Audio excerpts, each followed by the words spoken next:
horse. She's not a wild horse, but she's a horse that's sort of been around a lot of head. She even when we separated a few horses the other day, she kind of spent a day, even though she was still with half of her herd and her mother. We took one horse out of the equation, and she spent a couple of days pretty anxious about it, you know, running up and down, and she's not so much frightened of people as she is wary, but because she's been around people and never had any education, you can see there she just looked at me with a funny look, and so she gets quite pushy, and I think she'd be happily sort of barge through a person or get angry at them because of her, like a, I wouldn't say complacency, but it's like a, she's had people around enough not to be so frightened of them. And the thing I come across a lot at clinics is horses that have, she's not humanised yet, but they become so humanised that they interact with people in a sort of a strange way, as in they don't communicate as in carefully and around people, and so I'm just going to handle her a little bit, and I want to drench her, and you can see she every time she comes past me she puts her ears back a little bit, and I have to be a little careful of that because yeah, sometimes that can turn into her being a bit defensive and possibly aggressive. But so I'm not going to sort of get in and chase her around to get her respect or anything like that, but what I'm going to try to do is distract her a little. So desire is something that we really want in horses. It's to me, whether it's negative or positive, she's shown me a lot of desire. She's got a desire to be out there and be with the rest of her herd. So that desire keeps her busy. Now, while she's got desire, then I can sort of I'm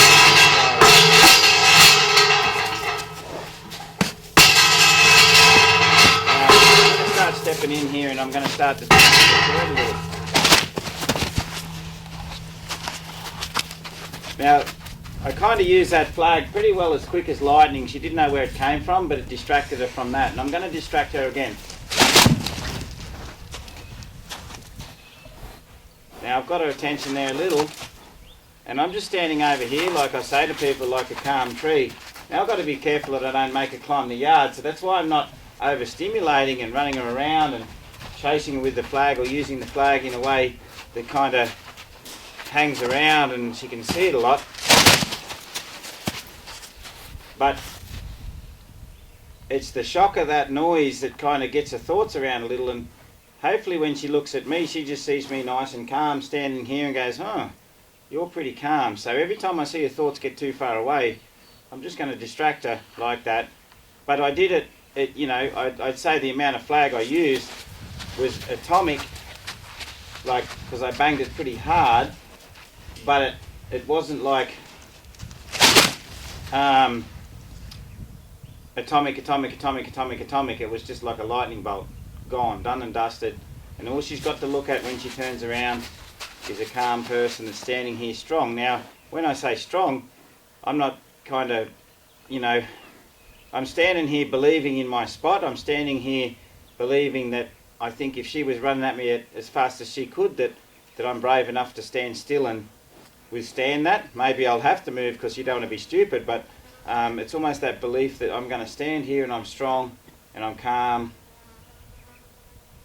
and I'm a lot calmer than her. And hopefully my calmness will sort of feed into her. And you know, when we get a horse in the yard and they get all funny, we, you know, if they show us ears and stuff like that and they get a little aggressive, we start to think they're being disrespectful, and we become the alpha and chase them around. And we don't. Doesn't make a lot of sense trying to make a relationship with a horse just by pushing it down the pecking order. I meet a lot of people with horses that are at the bottom of the pecking order, and they can be quite aggressive around people, and all that trouble of being at the bottom of the pecking order, I think, causes a lot of anxiety in some horses, and it doesn't help them any. Doesn't make them feel any better being pushed down the pecking order. So to make this not personal, I'm just distracting her. So basically in my mind, I'm actually trying to help her from her worry. So when she gets too worried and she gets too stressed, then I'll help her by distracting her. So my objective by waving the flag is to distract her, to help her from her worry. And that's where I think we get a little bit personal when we come in and the horse is a bit kind of running around, and we sort of see it as a bit of a, like a, you know, an arm wrestle where we got to kind of mould them to our needs. But the more worried she gets, I just step in with that flag to help her out a little.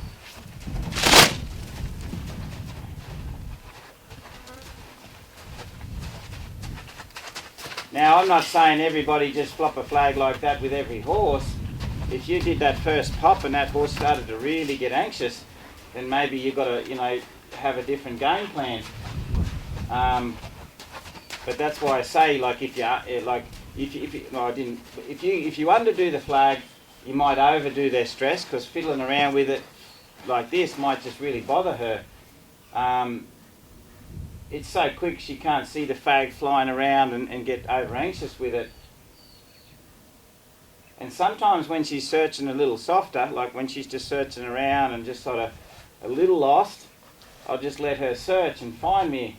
I'm not always going to use the flag to distract her, but when she gets real destination based and worried and, you know, starts to really lock on to sort of, you know, then I'll change that thought, because that thought's really bothering her and causing too much anxiety.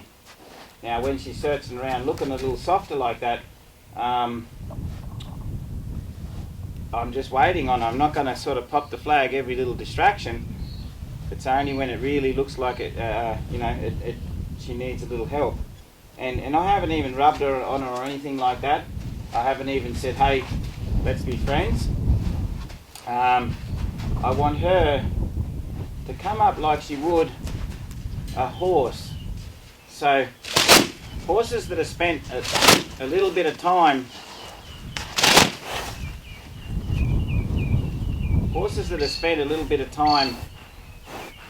in a mob, walk up to a new horse or a fairly confident horse with a careful, they walk up carefully. And I believe all horses should learn to be a little careful around us, as we would walk into a horse carefully and respectful of their space. So if I thought she just ploughed up to me and went, I'm here, I probably wouldn't allow that, because I want her to walk into me fully knowing what she's coming into, fully aware of maybe, or a lot more aware of who I am and the person I am before she actually gets close to me. So you see how she's sort of reaching out, sniffing and reaching and stretching a little. It's that soft sort of sniff of her being careful is what I'm looking for in all horses. So some horses, they kind of charge into us because they, you know, for all sorts of different reasons, and they haven't even got to know the person before they stepped in. And so I believe every new person a horse meets, like every new horse I meet, I'm going to walk in very carefully, so I'm aware of the horse when I walk into it, and I'm also want the horse aware of me when they walk into me. So if I thought she came in to go, what? I'd say, no. I want you to come in knowing that I'm strong, knowing that I'm... Now that, I'd say that's not careful. She kind of came in like, oh, I'm just going to be a little pushy on you and test you out a little, and I'm like, don't test me, I'm strong. One day I'd scratch you and you could scratch me, but we don't just go in and slam onto each other to sort of start that conversation. And you see young horses with older horses come in really carefully and communicate in a way with them. And I'm just going to let her figure me out a little. But if she gets a little bit, you know, shovey or, yeah, you're in my way, then I'd change that thought. And I haven't touched on her yet. I haven't kind of, you know, because I'm careful around her, and I'm not going to go and say, hey, good girl, because that'd be the same as her coming and just going, oh, she's going to go on you like that, yeah? So I'm not going to go straight and rub on her or anything like that. I might move over here a little now and just...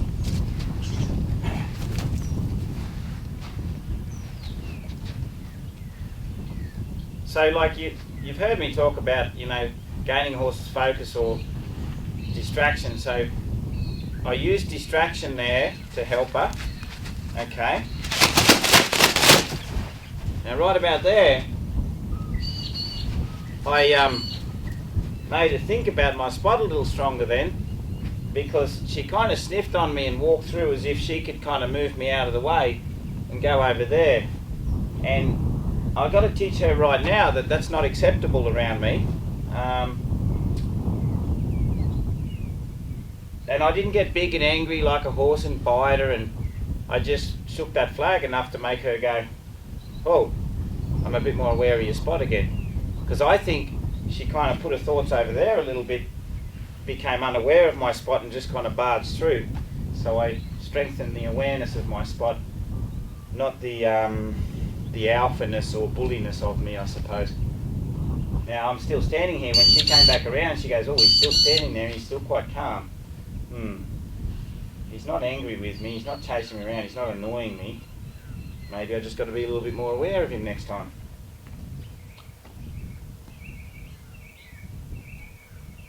It's okay.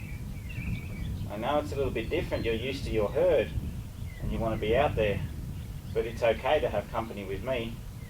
So a lot of times at clinics when I'm helping people, you know, we could be the best scratchers, we could be the best place to stand when the horse is relaxed, we could be the best food suppliers, and the horses could really like us for all those qualities. But the thing a horse needs the most when they're around us, and the thing sometimes I think we sometimes can, you know, we don't offer our horses enough, is the strength in emergencies. So if you got those other three things, I supply food, I supply scratches, I can be a nice calm place for you to rest. In a calm environment that could be good, but you've got to be a nice calm place for them to rest when everything's going wrong. And that means you need to be fairly strong in yourself and believe in your intention and things like that, because, you know, learning horses is a little bit like watching a horse, and you go, I'm watching all the signs of my horse of, you know, if they're tense, if they're relaxing and things like that. And sometimes we get so obsessed in every little detail of what our horse is feeling that we kind of lose our own centre and our own intention, because we're obsessed. We're kind of like, oh, you know, and kind of like with horses, it's a sixth sense. They can sort of sense things with other horses and things, but they are true to themselves and they do what they do, and they do what they do, and they change what they do, and things around them can change what they do, but they're doing what they do. It's their decision, and we have to still have that same strength in us, that I've made a decision to stand really calm for this horse, and that's my decision, and I'm going to stand by that decision. My secondary focus is going to be very observant and observe this horse, and if I change my decision, it's my decision to change it. So how does that make sense? When you're working with a horse, you're kind of like, right, I see people that get so tuned into their horse, they almost, their gravity gets sucked towards their horses, and it's almost like the horse becomes the stronger centre, the person becomes the weaker centre. And I think in a relationship where we've got to help our horses out of trouble, we have to be the stronger centre. So I'm not even going to put a halter on her just yet until she can feel really good about being around me and just calm, that I can take her mind away from all that trouble. So I'm going to just go somewhere else. I'm going to grow my roots into the ground. You know, I see a lot of people get your horse in the yard and kind of push him away to make him come back. And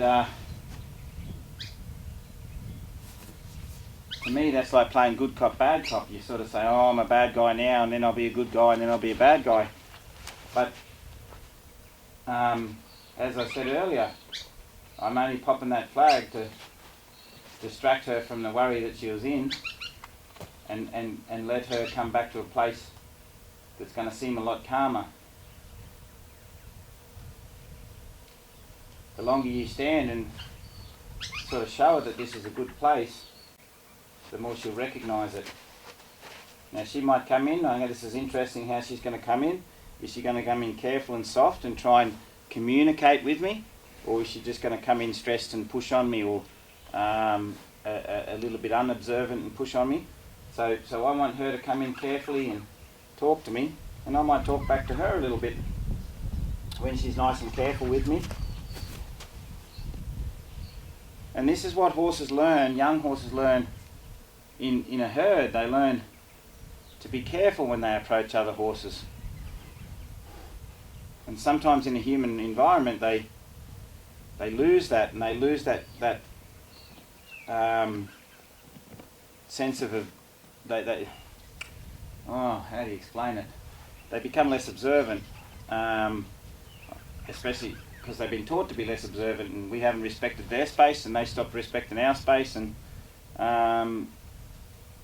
respect's probably a bad word. I know it's a human word, but it's just an understanding of, well, I'm no different than any other horse.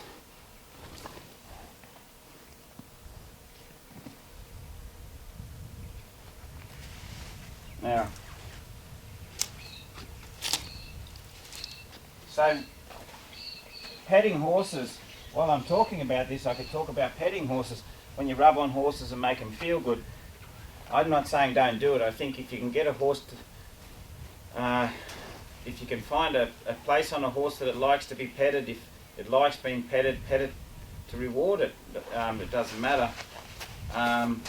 But I wouldn't come and pet on her just yet, because I want to strengthen that communication. And as I said, I don't want to be going into her space yet doing things that I think are going to help her, because it'll be interfering with her bubble and putting myself on her. And maybe she won't like it, but also maybe it'll show her that, well, I just come in and I come into her like that, and maybe that's what she could do with people too. If I wanted to pet her or just touch her to get her to show me that touching me is fine, because she sniffed out soft and touched me gently, I'd just go to her, I'd say, good girl. But I'm not going to go in and rub her while she's looking over there and interfere on her. I'm just going to sort of get her attention a little and come over here.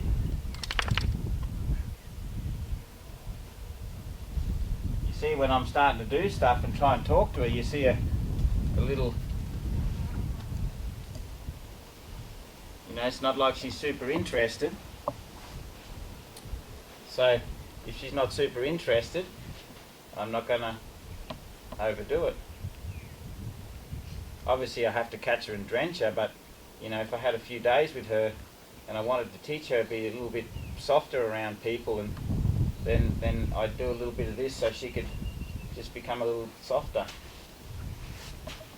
That's a little better. When I leave her alone a bit and I stand here, she becomes a little softer towards me.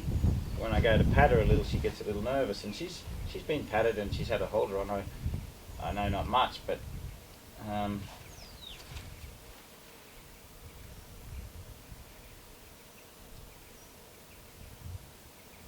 yeah. So I'm kind of careful, and I believe it's very important to get a horse to reach out and breathe on you a little. It's try not to interfere in their bubble too much. Just try and draw them out to just come out and reach out a little and sniff. And she's already done that. She sniffed sniffed up in here, and she's getting a little softer now. I'm just going to come in here and I'm going to watch her. I'm going to show her that I'm going to touch her. See that? She gets a little harder there in her expression and a little wary when I do that. So I'm not going to go and just barge in there.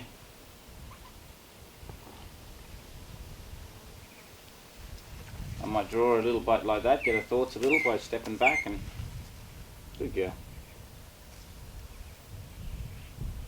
Good. And you see what I do when I get them sniffing a little bit, I draw to try and get them to come in a little, and just get them coming in a little closer. Good. You see, you get a little nervous there. Okay. Good. Give it a little space. So that was me coming up to her in a soft way, saying, "Hello. Can I just say hello softly?" And she says hello softly to me. I'm happy with that, and I'm happy she's happy when I say hello softly to her.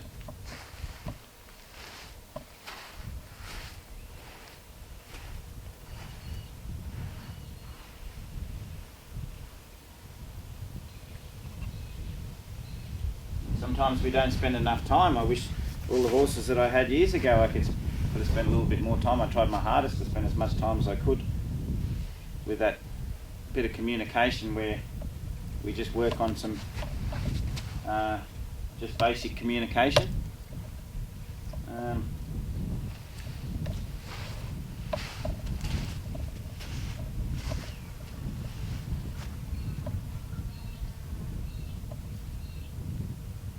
I'm not going to be too demanding on the focus just yet. This is the time I give a little space to think about things.